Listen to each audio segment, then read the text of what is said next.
রাজ্যের যিনি বিদায়ী মুখ্যমন্ত্রী মমতা বন্দ্যোপাধ্যায়, যিনি এখন কেয়ারটেকার মুখ্যমন্ত্রী, যিনি কিছুদিন পরে বিদায় নিতে চলেছেন, তারও এরকমই একটা ইচ্ছা হয়েছে।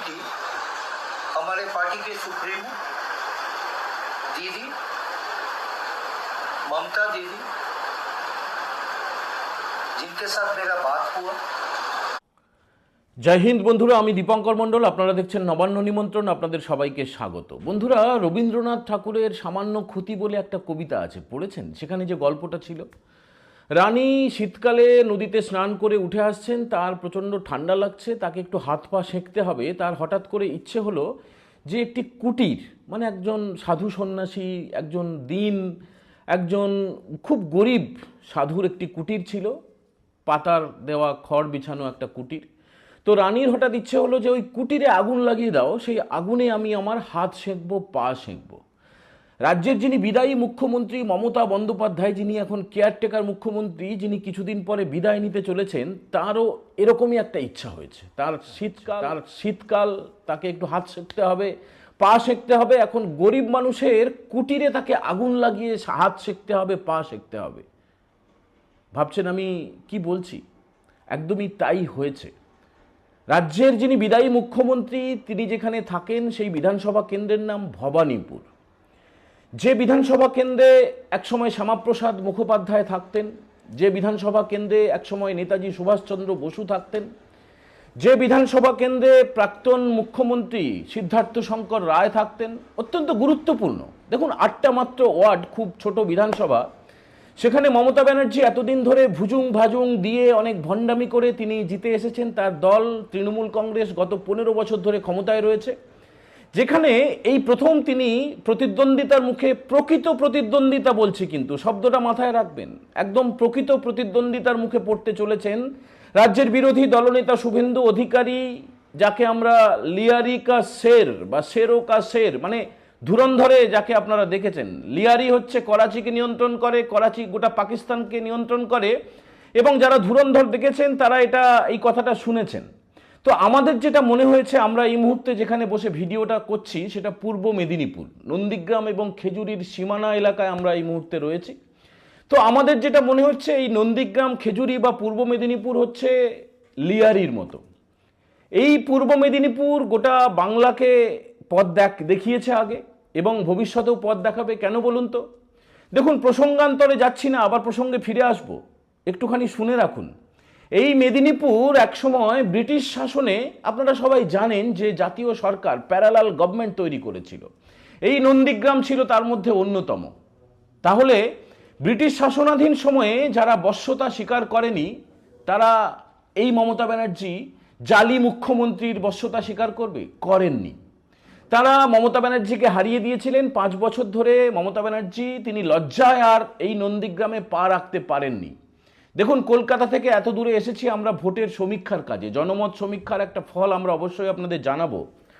তার আগে এই এপিসোডটা তৈরি করছি কারণ আমাদের ইনবক্সে এমন কিছু ভিডিও এসেছে যেটা নিয়ে আলোচনা না করলেই নয়। কয়েকদিন আগে এই বিদায়ী মুখ্যমন্ত্রী ভবানীপুরের যে গুজরাটি কমিউনিটির লোকেরা আছেন, গুজরাটিরা, তাদেরকে যেভাবে তৃণমূল কংগ্রেস অপমান করেছে, তাদেরকে জেনে বুঝে যেভাবে কদর্য আচরণ করেছে, তাদের সম্বন্ধে যে কটু মন্তব্য করেছে, তার কি ক্ষমা হয়? এটা কি জুতো মেরে গরুদান নয়? জুতো মেরে গরুদান কেন বলছি? জুতো তো সবসময় মেরেই চলেছে সমস্ত কমিউনিটিকে, সনাতন হিন্দুদেরকে এবং ভারতবর্ষের সমস্ত রাজ্যের মানুষকে। এই শাসক দল আমাদের এই রাজ্যের, আনফর্চুনেটলি, দুর্ভাগ্যবশত যাদের শাসনে 15 বছর ধরে আমরা রয়েছি, তারা অপমান করে চলেছে। তো সেই অপমান করার পরে আজকে হঠাৎ করে ওই ভবানীপুর এলাকার একজন কাউন্সিলর তিনি ক্ষমা চাইছেন। জানেন তো? ভিডিও দেখবেন নাকি? নিশ্চয়ই দেখাবো। मैं एक वीडियो कर रहा हूँ इसीलिए क्योंकि एक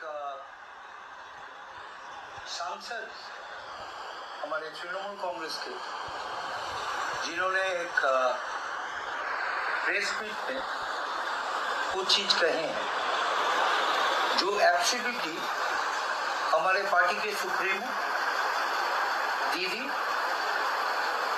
ममता दीदी, जिनके साथ मेरा बात हुआ, एंड उन्होंने इसको कंडेम किया और बोला कि ये all India Trinamool Congress support नहीं करता। আর দরকার নেই বন্ধুরা, আর দরকার নেই, যা বোঝার বুঝে গেছেন। মমতা ব্যানার্জির একবার সাহস হচ্ছে না নিজে ক্ষমা চাওয়ার?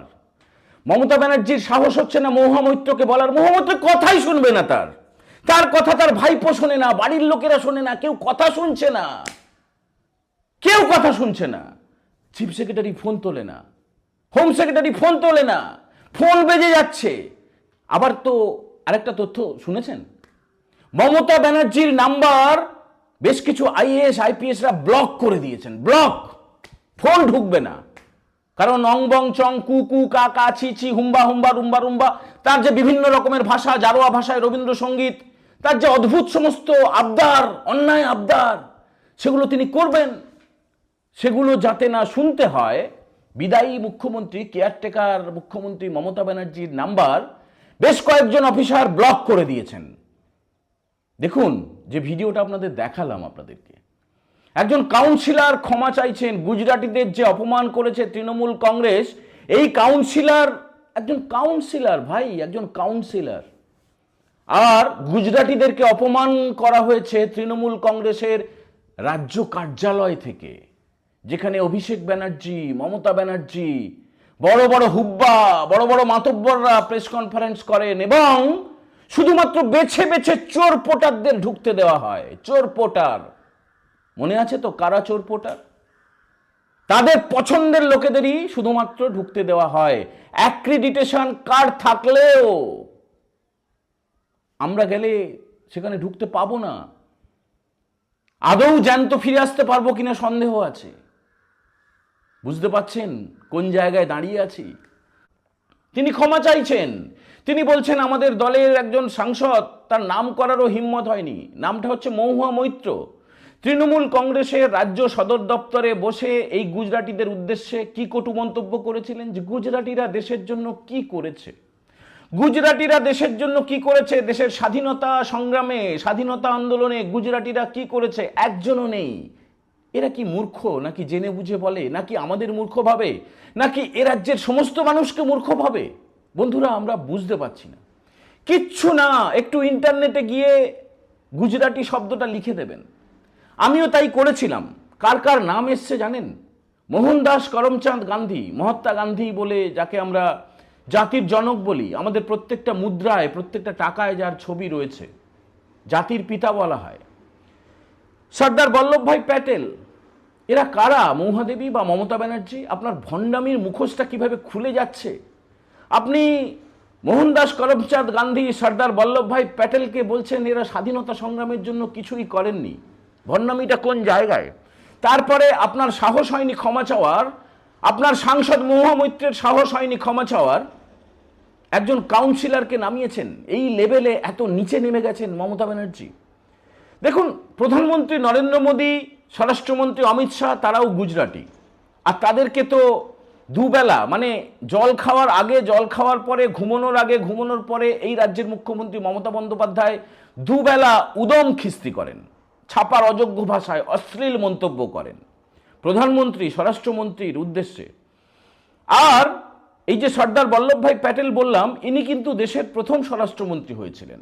আর এখনকার যিনি স্বরাষ্ট্রমন্ত্রী অমিত শাহ, তিনি আর কয়েক ঘন্টা পরে, আজকে রাতে তিনি কলকাতায় পা রাখছেন। তার উদ্দেশ্য হচ্ছে বিরোধী দলনেতা শুভেন্দু অধিকারী, যিনি নন্দীগ্রামে এবং ভবানীপুরে প্রতিদ্বন্দ্বিতা করছেন, আবার মমতা ব্যানার্জিকে হারানোর কাছাকাছি পৌঁছে গিয়েছেন, তার মনোনয়নপত্র পেশ হবে আগামীকাল 2রা এপ্রিল। আগামীকাল মনোনয়নপত্র পেশ হবে এবং একটা মেগা র্যালি হবে। সেই রোড শোতে শুভেন্দু অধিকারীর পাশাপাশি আপনারা দেখতে পাবেন স্বরাষ্ট্রমন্ত্রী অমিত শাহকে। গুজরাটিদের অপমান করছেন মমতা ব্যানার্জি, আপনার দল অপমান করছে, তারপরেও আপনি সময় পাচ্ছেন না একটু দুঃখিত বলার মতো, ক্ষমা চাওয়ার মতো। এই ভণ্ডামির শাস্তি আপনি নিশ্চয়ই পাবেন। ভবানীপুরের মানুষ যারা এই ভিডিও আপনারা দেখছেন, आप लोग क्या जूता मारने के बाद गोदान आप लोगे क्या? आप लोगे क्या? জুতো মেরেছে মমতা ব্যানার্জির দল আপনাদেরকে, গুজরাটি ভাই বোনেদেরকে, মা ভাই বোন দাদাদেরকে, দিদিদেরকে, গুজরাটি বয়স্ক মানুষদেরকে। আপনারা থাকবেন তো মমতা ব্যানার্জির পাশে? आप लोग रहेंगे क्या? জবাব नहीं देंगे आप लोग? জবাব অবশ্যই আপনারা দেবেন। আমরা কথা বলেছি, আমাদের প্রতিনিধিরা ভবানীপুরের প্রত্যেকটা গলিতে গলিতে, আমি নিজে রাজ্যের প্রায় প্রত্যেকটা বিধানসভায় যাওয়ার চেষ্টা করছি। নবান্ন নিমন্ত্রণের দর্শকরা, আপনাদের জন্যই আমরা চেষ্টা করছি প্রকৃত জনমত সমীক্ষা করার। কোনো কোথাও একটা বাতানুকূল ঘরের মধ্যে বসে কোনো রিপোর্ট প্রকাশ করব না। আমরা একদম প্রত্যেকটা কেন্দ্রে কেন্দ্রে গিয়ে মানুষের মন বোঝার চেষ্টা করছি। গুজরাটিদেরকে অপমান করছেন রাজ্যের মুখ্যমন্ত্রী মমতা বন্দ্যোপাধ্যায়, আপনাদেরকে অপমান করেছেন। গন্ধা ধর্ম বলেছিল, মনে নেই? মনে নেই? মৃত্যুকুম্ভ বলেছিল, মনে নেই? ভুলে যাবেন না। যখন ইভিএম এর বোতামে চাপ দেবেন তখন একবার মনে রাখবেন, আপনার বাড়ির ছেলেটা মেয়েটা তারা স্নাতকোত্তর বিএড পিএইচডি করার পরেও কিন্তু চাকরি পায়নি। যারা যারা পেয়েছিল সেই চাকরি ছিনিয়ে নিয়েছে এই সরকারের চুরির জন্য, দুর্নীতির জন্য। আর খুন, ধর্ষণ, অন্যান্য দুর্নীতি তো বাদ দিলাম, মুখের গ্রাস কেড়ে নেওয়ার কথা তো বাদই দিলাম। গুজরাটিদের অপমান করছেন মমতা ব্যানার্জি, মোহনদাস করমচাঁদ গান্ধী, মহাত্মা গান্ধীকে অপমান করছেন, সর্দার বল্লভভাই প্যাটেলকে অপমান করছেন। আচ্ছা, গুজরাটিদের অপমান করছেন, বলছেন কোনো তাদের ভূমিকা নেই। এই বাংলার জন্য নাকি, এই দেশের জন্য নাকি গুজরাটিদের কোনো ভূমিকা নেই? আপনারা জানেন তো? আপনারা নিশ্চয়ই জানেন। আচ্ছা, যারা গান অভিনয় করেন, ধরুন পরেশ রাওয়াল, অলকা ইয়াগনিক, দিলীপ যোশী, এরা আছেন, এরা গুজরাটি। যারা উদ্যোগপতি, ইন্ডাস্ট্রিয়ালিস্ট, জামশেদজি টাটা, বুঝলেন, গৌতম আদানি, আজিম প্রেমজি, এরা গুজরাটি। আম্বানিরা গুজরাটি। এই যে মুকেশ আম্বানি, পায়ে তো পড়তে হয় মাননীয়া। এই ইন্ডাস্ট্রিয়ালিস্টদের পায়ে পড়লেও আপনার এখানে 1 টাকারও শিল্প হয় না।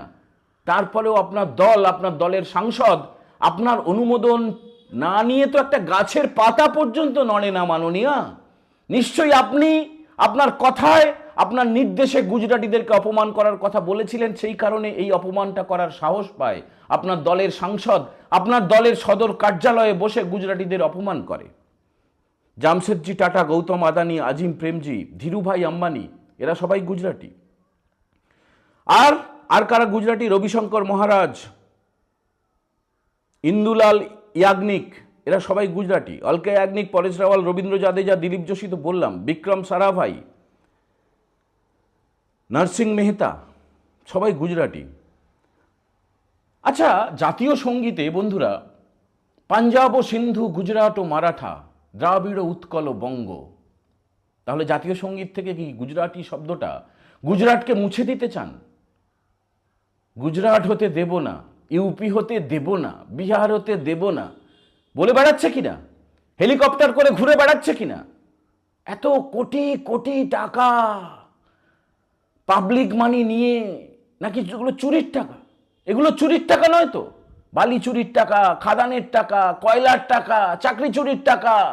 এত লুট করেছে তৃণমূল বন্ধুরা, এত লুট করেছে।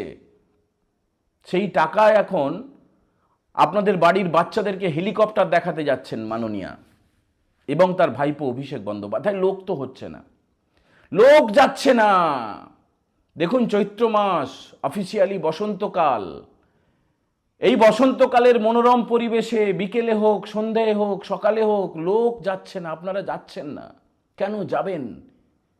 চুরির রানী, দুর্নীতির রানী, তাকে কেন বা দেখতে যাবেন? এত অপমান করেছেন গত 15 বছরে, এই রাজ্যটাকে খাক করে দিয়েছেন, তারপরে কেন বা যাবেন? বাচ্চারা অনেক কৌতূহলী, জোর করে নিয়ে যাওয়া হচ্ছে, টিফিন দেওয়া হবে, প্যাকেট দেওয়া হবে, টাকা দেওয়া হবে, হুমকি ধুমকি। আর হুমকি ধুমকি তো 12টা বাজিয়ে দিতে চলেছে নির্বাচন কমিশন, জানেন তো? এর আগে আমরা জানিয়েছি আপনাদেরকে, 12টা বাজিয়ে দিতে চলেছে।